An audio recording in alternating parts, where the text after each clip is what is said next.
로마서 1장 26절, 27절 말씀을 함께 봉독하시겠습니다. 이 때문에 하나님께서 그들을 부끄러운 욕심에 내버려 두셨으니 곧 그들의 여자들도 순리대로 쓸 것을 바꾸어 영리로 쓰며 그와 같이 남자들도 순리대로 여자 쓰기를 버리고 서로 향하여 음욕이 불릴 듯하며 남자가 남자와 더불어 부끄러운 일을 행하여 그들의 그릇 때문에 상당한 보응을 그들 자신이 받았느니라. 아멘. 오늘 본문에서는 부끄러운 욕심이라는 표현이 있습니다. 즉 부끄러운 일. 그 인생에서 부끄러운 일이 무엇일까요? 참 부끄러운 일 하면 사람마다 여러 가지가 떠올려지겠지만 이 성경에서 부끄러운 일이 무엇입니까? 25절에 보면 지난 시간에 말씀드렸는데 이는 그들이 하나님의 진리를 거짓 것으로 바꾸어 피조물을 조물주보다 더 경배하고 섬김이라. 피조물을 조물주보다 더 섬기는 것. 그러니까 그것이 부끄러운 일이죠. 피조물을 섬기는 것이 부끄러운 일인 겁니다. 그것을 오늘 본문에서는 동성애로 이야기하고 있습니다. 이 26절과 27절이 동성애에 대해서 이야기하고 있는데 동성애만 이야기하는 게 아닙니다. 성경은 우리가 알 수 있게 육적인 것도 이야기하지만 그 안에는 영적인 내용이 담겨져 있다는 것을 간과해서는 안 됩니다. 그 피조물들이 섬겨야 될 대상이 조물주 아닙니까? 온 우주 만물을 창조하신 하나님. 그것이 순리인 거예요. 이 땅에서도 보면 이성애가 순리입니까? 동성애가 순리입니까? 이성끼리 사랑하는 것. 그래서 만나서 가정을 이루는 것이 순리죠. 동성애는 물론 동성애가 그 친구 간의 우정까지는 괜찮죠. 근데 그것을 넘어서서 동성끼리 무슨 가정을 이루는 이것은 순리가 아닙니다. 잘못된 거죠. 그래서 신분적인 순리는 동성애가 아닌 거예요. 이성애죠. 그것을 지금 오늘 본문에서 말씀하고 있습니다. 그런데 하나님을 떠난 사람들의 그 마음은 뭐가 강하냐면 육적인 그 욕구가 굉장히 강하죠. 영적인 것에 관심을 두는 것이 아니라 하나님을 떠난 사람들은 육신적인 것, 거기에 끌려서 살아가게 되어 있습니다. 우리 본문을 한번 살펴보도록 하겠습니다. 26절에 이 때문에 라고 시작을 합니다. 이 때문에 라는 것은 이제 24절과 25절 앞에 있는 것을 이야기하고 있습니다. 하나님께서 그들을 마음의 정욕대로 더러움에 내버려 두사라고 24절에 이렇게 기록되어 있습니다. 그 정욕대로 내버려 두셨다. 다시 말씀드리면 인간의 그 자유의지, 욕망대로 내버려 두면 사람들은 무엇을 따라갑니까? 하나님을 섬기고 조물주를 높이는 것에 관심을 갖는 것이 아니라 피조물을 따라가는 거예요. 그러다가 심지어는 피조물을 섬기고 경배하게 되죠. 바로 이것을 오늘 본문에 동성애로 표현하고 있다는 거예요. 그러니까 하나님께서 말씀해 주신 신본적인 것, 순리대로 살아가야 되는 것을 저버리고 하나님이 말씀하신 반대로 행하는 게 뭐예요? 그게 동성애라는 것입니다. 그 다음에 26절 이 때문에 하나님께서 그들을 부끄러운 욕심에 라고 되어 있습니다. 부끄러운 욕심. 이 부끄러운이란 말이 어떤 의미냐면 우리가 알고 있는 대로 그냥 한글 그대로 부끄럽다라고 해석을 하면 문맥이 이게 부자연스럽습니다. 이게 무슨 뜻이냐면 어떤 부끄러운 짓보다도 최선을 다하는 굉장히 존경받을 만한 그런 의미입니다. 그런데 이게 뭐냐면 육적으로 하는 거예요.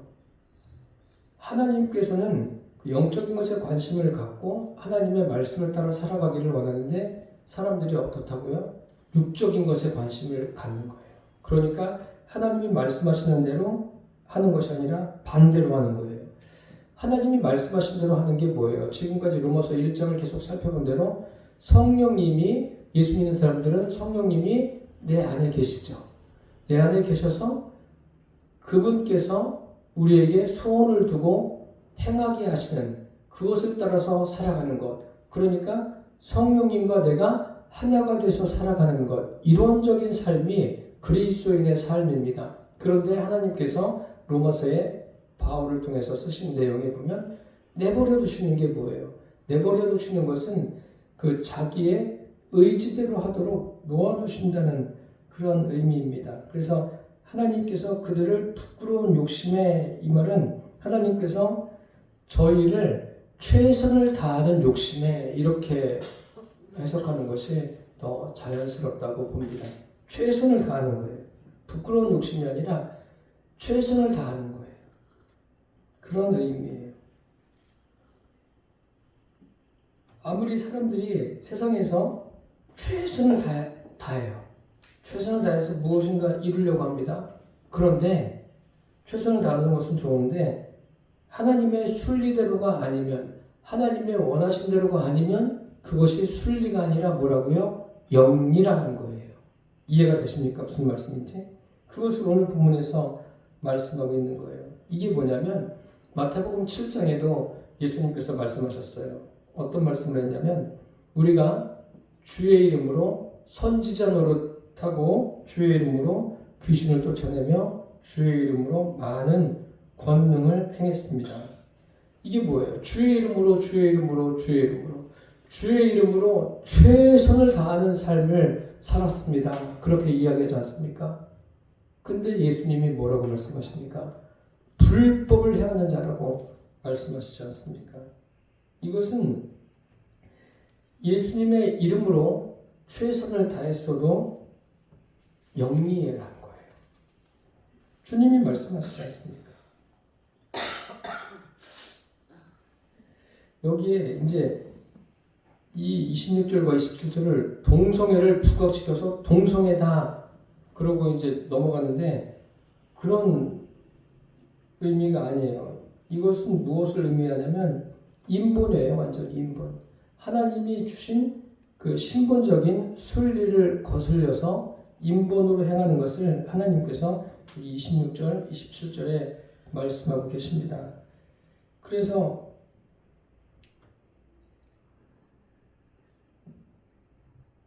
하나님께서 그들을 부끄러운 욕심에 내버려 두셨다. 이 내버려 두셨다. 지난 시간에도 말씀드렸지만 이것을 영어로 말하면 포기하는 거예요. 포기해버렸다. 그런데 그것은 굉장히 부정적인 거잖아요. 완전히 버렸다. 그런데 긍정적인 면으로 보면 그런 의미보다 자유의지에 맡겼다라는 그런 의미로 여러분들이 해석하시면 성경을 보다 제대로 할 수가 있습니다. 자유의지에 맡긴 거예요, 사람을. 자유의지에 맡겨서 하나님이 부르실 때 그 자유의지가 어떻게 발동해야 돼요? 하나님의 부르심에 긍정적으로 반응하는 거예요. 아, 제가 여기 있습니다. 그리고 주님을 영접하는 이것이 최상이죠. 그리고 하나님이 말씀하실 때마다 아, 이게 하나님의 말씀이구나. 하나님, 제가 하나님 말씀대로 하겠습니다. 이렇게 간다면 이것은 참 최상이라고 말씀드릴 수가 있습니다. 그렇게 하루하루 살아가다 보면 결국은 무엇을 깨닫게 되는 겁니까? 내 안에 주님이 성령으로 계시고 그분과 내가 하나 되어서 이 땅에서도 육신의 삶을 살아가는 거예요. 그게 순리입니다. 자유의지에 주님께서 맡기셨다. 여기 두셨으니라는 말이 있습니다. 내버려 두사, 내버려 두사, 이 내버려 두었다. 이거는 무슨 뜻이냐면 두셨다는 것은 고통을 당하다는 뜻이에요. 하나님께서 인간을 내게 자유의지를 주셨고 자유의지의 모든 것을 맡겨두셨습니다. 그러면 사람들이 자기 자유의지대로 세상을 살아간다면 행복할까요? 자유의지대로 아주 도덕과 윤리를 잘 지키고 또 사람들에게도 선을 행하고 아주 최선을 다해서 살아가는 모습. 사람들이 볼 때는 참 아름답죠. 그런데 그것이 정말 행복한 인생일까요? 아니에요. 결국 그러한 인생에게 하나님 없이 자기 자유의지로 살아가는 인생에게 무엇이 다가옵니까? 결국은 큰 고통이 다가오는 거죠. 부자와 나사로의 말씀에서도 부자가 지옥 가서 그곳에 가리라고 생각은 했겠습니까? 못했죠. 그 불꽃 가운데서 뭐 한다고 했어요? 고통당한다고 그러지 않습니까? 그런 고통이 오는 거예요. 하나님은 사람을 그 자유의지에 맡겨두셨어요. 내버려 두사. 그런데 그 자유의지대로 살면은 그 결과가 어떤 거예요? 그에게 결국은 감당할 수 없는 고통이 온다는 거예요. 그러면서 이제 설명을 하죠. 곧 그들의 여자들도 순리대로 쓸 것을 바꾸어 영리로 쓰며, 곧 그들의 여자들에 대한 이야기가 나옵니다. 성경에 보면 선악과에 관계된 것 말고는 성경에 여자가 먼저 등장합니까? 남자가 먼저 등장합니까? 남자가 먼저 등장해요. 선악과는 여자가 먼저 이제 먹은 거 아닙니까? 그거 말고는 다른 사건들을 보면 남자가 등장해. 한 가지 예를 들면 노아 시대에 어떻습니까?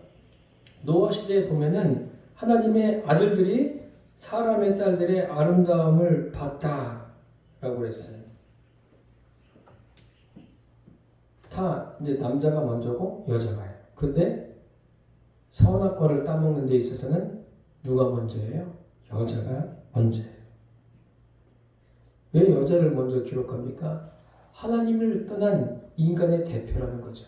그런데 결국은 성경에서 또 무엇을 말합니까?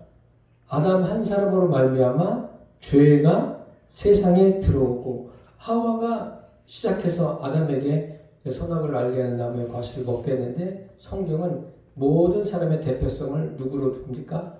아담으로 두고 있다는 것도 여러분들이 알아두시기를 바랍니다. 여기에는 곧 그들의 여자들도 순리대로 쓸 것을 받고 영리로 쓰며, 그 순리대로 쓴다는 게 뭐예요?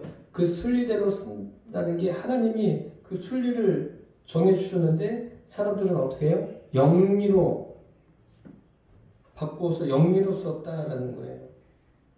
그러니까 하나님이 정해주신 법칙은 남자는 여자를 만나야 되고 여자는 남자를 만나야 되고 이런 순리가 있지 않습니까? 또 영적인 것도 순리가 있는 거예요. 그런데 이것을 바꾸어서 영리로 썼다.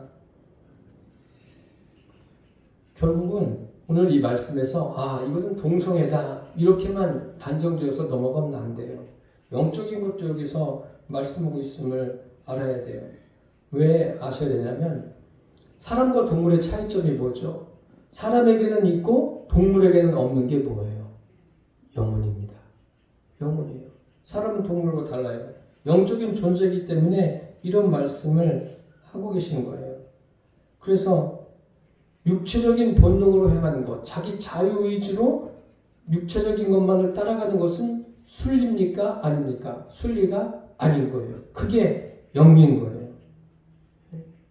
그래서 사람들은 그런 생각도 해요. 하나님께서 그냥 내 의지와 관계없이 일방적으로 팍 하시면 얼마나 좋을까.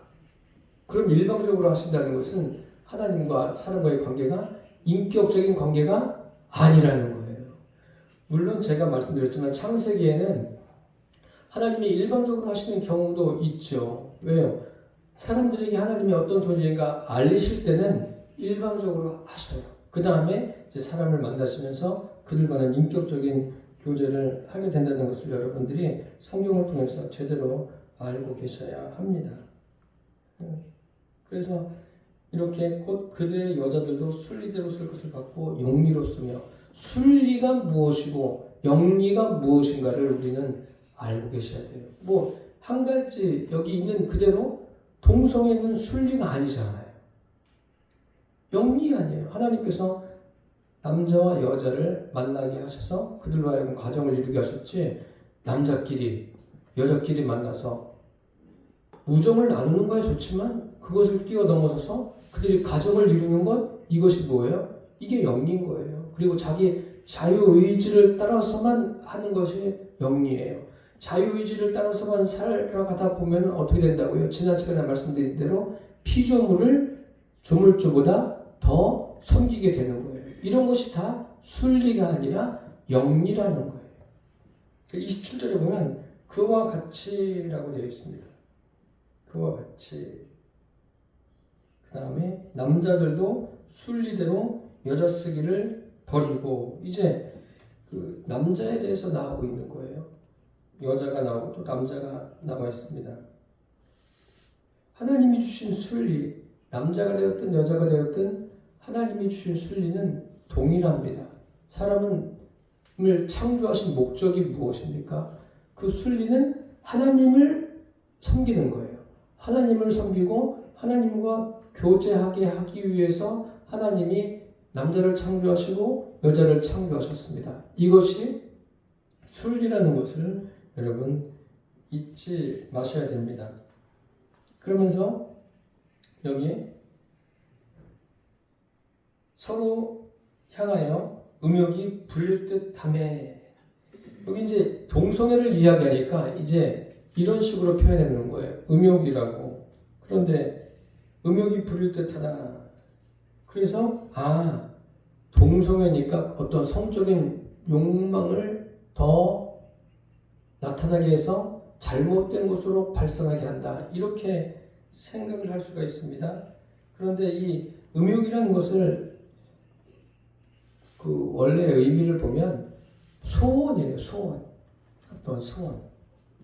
그럼 그 서로를 향한 소원이 막 생기는 거예요. 소원. 그러니까 음욕이 부릴 듯하며 그 영리대로 하나님이 말씀하신 순리대로 가는 것이 아니라 영리대로 갈 때 마음의 소원들이 생기는 거 아니에요. 난 이렇게 하고 싶다. 저렇게 하고 싶다. 그 소원이 막 불타오르는 거예요. 그래서 어떻게 된다는 거예요? 남자가 남자와 더불어 부끄러운 일을 행하여 라고 되어 있습니다. 남자가 남자와 더불어. 이것이 동성애라는 거 아닙니까? 동성애라는 것, 서로 사랑하고 동성끼리 사랑하고 우정을 나누는 것까지는 괜찮은데, 제가 말씀드린 대로 그들이 가족을 이룬다. 이것은 굉장히 문제가 되는 거죠. 그리고 하나님이 그 순리대로 정하신 그 성적인 욕구를 남자와 여자 간에 이루어지는 것이 아니라 남성끼리, 여성끼리 이렇게 된다는 것은 참 문제가 되는 거예요. 그래서 이런 것에 대해서 노아 홍수가 있기 전에 소돔과 고모라의 사건에 대해서도 말씀하시고, 또 어디에도 나와 있습니까? 그 성경의 구약에도 이런 부분들이 언급하고 있는데, 예수님께서 노아 시대에 또 소돔과 고모라 그곳이 멸망당한 원인이 무엇인가를 누가복음에 말씀하십니다. 보면 이렇게 기록되어 있어요. 노아가 방주에 들어가던 날까지 사람들이 먹고 마시고 장가들고 시집가더니 홍수가 나서 저희를 다 멸하였으며, 그리고 여기 무슨 성적인 범죄 때문에 멸망했다 그런 내용은 없어요. 그 다음에 또 롯의 때와 같으리니 사람들이 먹고 마시고 사고 팔고 심고 집을 짓더니 롯이 소돔에서 나가던 날에 하늘로서 불과 유황이 비오듯 하여 저희를 멸하였느니라. 여기서도 보면 성적인 범죄 때문에 소돔과 고모라가 멸망되었다 이런 이야기는 없습니다. 오히려 뭐예요? 이 사람들이 노아 시대가 됐든 소돔과 고모라가 멸망할 때가 되었든 열심히 산 거예요. 그렇지 않습니까? 보십시오. 먹고 마시고 장가들고 시집간다. 일상적인 생활을 한 거예요. 하고서 최선을 다해서 삶을 산 겁니다. 최선을 다해서 삶을 살았는데 그 동성애에 대한 이야기가 없어요. 그런데 왜 이들이 멸망당한 거죠?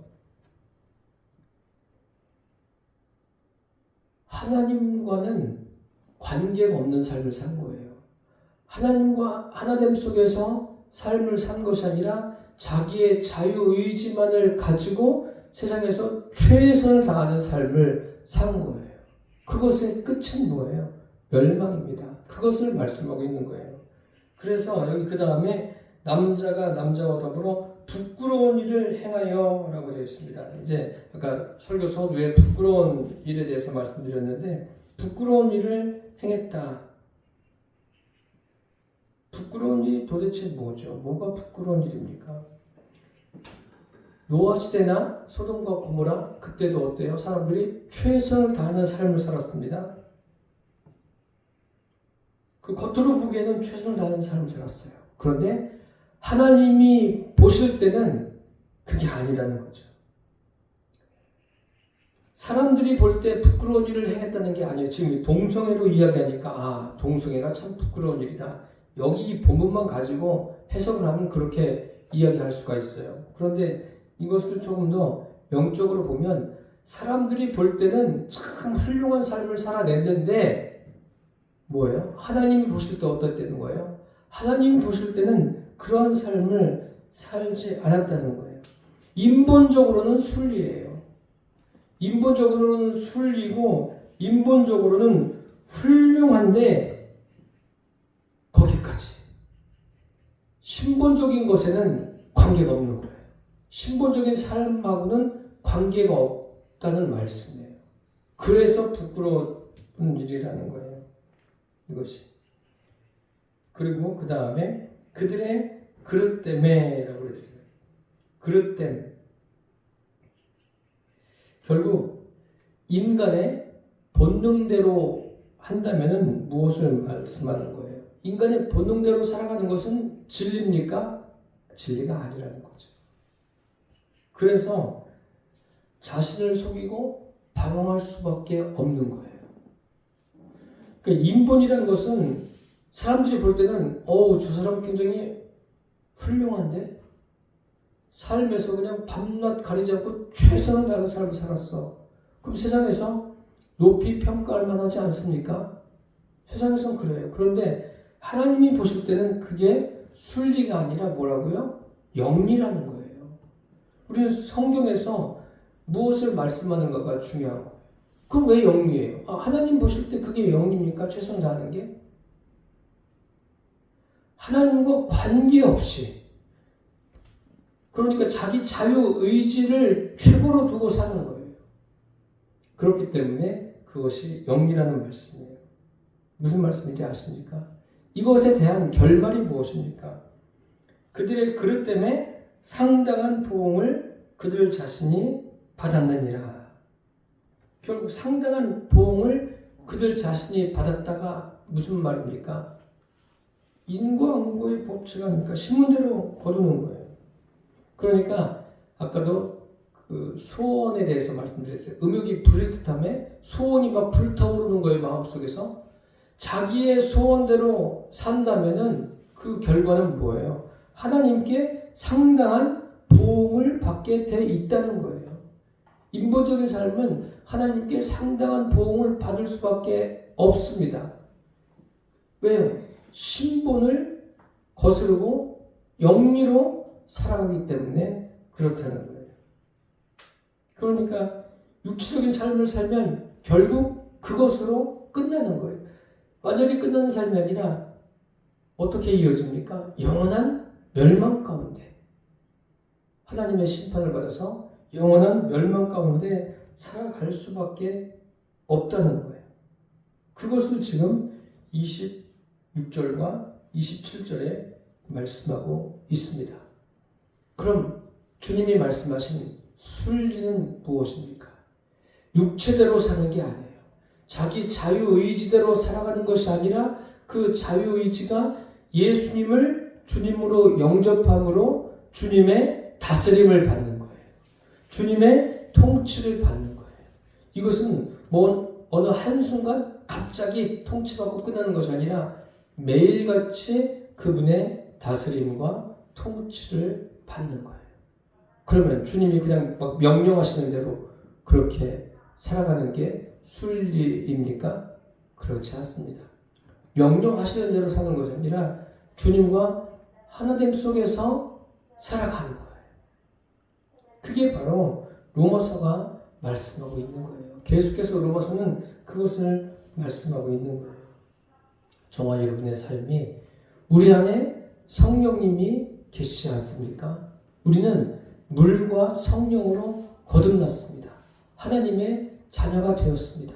천국을 기업으로 받았습니다. 구원받았습니다. 영생을 얻었습니다. 이런 사람의 삶은 자기 자유의지로 살아가는 것이 아니라 그 자유의지조차도 뭐예요? 성령의 다스림을 받는 것. 이것이 그리스도인의 삶이고 로마서가 말하고 있는 복음입니다.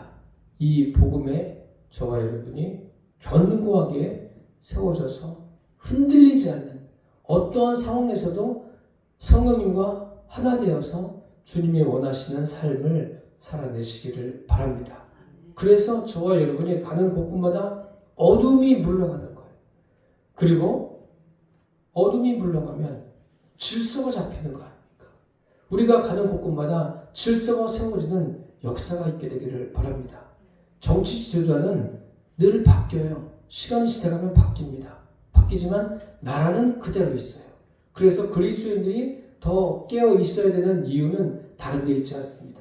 저와 여러분이 항상 내 안에 주님 계심을 믿고 내 자유의지가 그분께 다스림을 받고 그분의 말씀에 통치를 받을 때 이 나라가 점점점 세월이 흘러갈수록 안정을 이룰 수가 있는 거예요. 이 나라의 안정은 그리스도인에게 달려 있습니다. 우리들의 삶이 영리가 아니라 순리를 따라가는 그러한 삶이 되시기를 예수님의 이름으로 축복합니다. 기도하겠습니다. 살아계신 주님, 하나님께서 우리에게 부끄러운 일이 무엇인가를 알려주셨습니다. 부끄러운 일은 다른 것이 아니라 우리 자유의지를 가지고 그 자유의지대로 살아가는 것이 부끄러운 일이고, 참 주님 보실 때 아름다운 것은 주님과 하나됨 속에서 우리 각자에게 주어진 삶을 살아내는 것입니다. 우리 성도들이 영적으로 깨어서 이 삶을 살아감으로 주님의 기쁨이 되고 우리가 가는 곳곳마다 질서가 세워지고 어둠이 물러가는 역사가 일어나도록 하여 주옵소서. 예수님의 이름으로 기도드립니다. 아멘.